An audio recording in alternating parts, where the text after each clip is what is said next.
Hello और बहुत स्वागत है आपका सीएनबीसी आवाज पर। आप देख रहे हैं property Guru presented by signature global, making India affordable. और ढेर सारी बातें आज के शो में हम करने जा रहे हैं आपके लिए। प्रॉपर्टी बाजार का ताज़ा हाल, आपके सवाल और उनके जवाब, और ये सारी बातचीत करने के लिए आज हमारे साथ मौजूद है लाइसेंस फॉरास के एमडी पंकज कपूर साहब। सर बहुत बहुत स्वागत है आपका।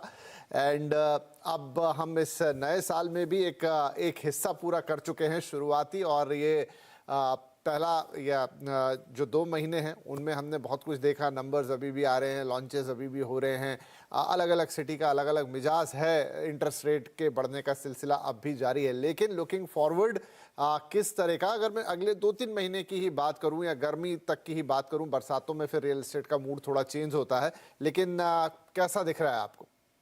अभी तक तो मोमेंटम है बरकरार।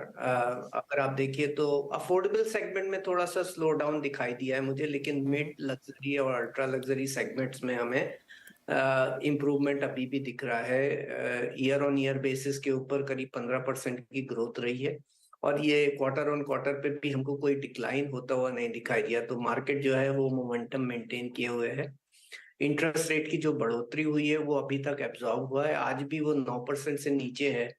तो इतना अलार्मिंगली हाई नहीं हुआ है कि पूरे सेगमेंट और अक्रॉस सेगमेंट जो है वहां पे इम्पैक्ट आए। प्रॉपर्टी प्राइजेस भी थोड़े बहुत बढ़ने चालू हो गए, हालांकि मुंबई और जैसे मेजर सिटीज में बहुत ही मॉडरेट इंक्रीज रही है, लेकिन दिल्ली, एनसीआर, हैदराबाद, अहमदाबाद ऐसी शहरों के अंदर जो है ग्रोथ जो है डबल डिजिट के ऊपर पहुंच गई। तो उसकी वजह से आपको थोड़ा इन्वेस्टर पार्टिसिपेशन भी होता हुआ दिखाई दे रहा है। तो जो एक लॉस ऑफ सेगमेंट हो रहा है इंटरेस्ट रेट के लिए, जो एंड यूजर जो आज अफोर्ड नहीं कर पा रहे हैं, और जो फैंसीटर थे जो अपना डिसीजन थोड़ा सा आगे बढ़ा रहे हैं और होल्ड करने की कोशिश कर रहे हैं, तो उसका जो लॉस हो रहा है डिमांड में वो कंपनसेट हो रहा है इन्वेस्टर पार्टिसिपेशन के थ्रू। तो ओवरऑल मार्केट जो है वो होल्ड कर रहा है। कोई ऐसा अलार्मिंगली साइन नहीं दिखाई दिया है कि एक स्लो डाउन है मार्केट में और एक इंटरेस्ट रेट्स और इकोनॉमिक को लेकर के कोई चिंता की बात है हाउसिंग सेक्टर के ठीक है, अंदर। चलिए जी। तो चीज़ें ऑलमोस्ट एट द प्लेस हैं, जगह पर ही हैं। कुछ एक फैक्टर्स हैं जो जरूर इम्पैक्ट करते हैं, लेकिन फिलहाल उनका ऐसा कोई बड़ा असर मार्केट पे देखने को नहीं मिला है। चलिए सवाल जवाब के इस सिलसिले को शुरू करते हैं। हमारे पहले कॉलर प्रमोद कुमार साहब मुंबई से फोन लाइन पर जुड़ गए हैं। प्रमोद जी बहुत स्वागत है आपका प्रॉपर्टी गुरु में। क्या पूछना चाहेंगे आप? नमस्कार सर। सर मुझे पूछना था, CAAY CLSS स्कीम हाँ हाँ। कभी तक वैलिड है?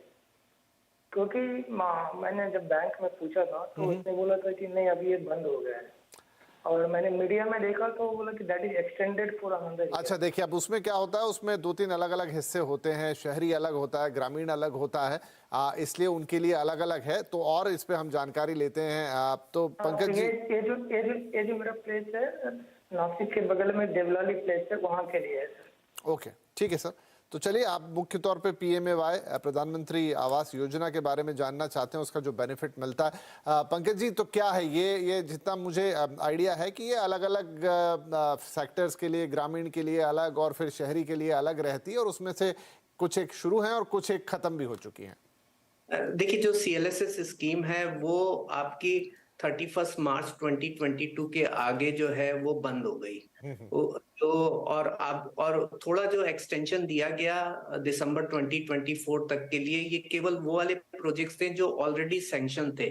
तो करीब 1,22,00,000 घर जो हैं जो मार्च 2022 के पहले सैंक्शन हो चुके थे, लेकिन वो अंडर कंस्ट्रक्शन से कंप्लीट नहीं हुए, तो उसके लिए एक्सटेंशन दिया है। जो नए घर अगर आप कुछ और नया बेनिफिशरीज का नया सैंक्शन होना बंद हो गया मार्च 2022 के बाद, जो उससे पहले ऑलरेडी सैंक्शन हाउस थे उसको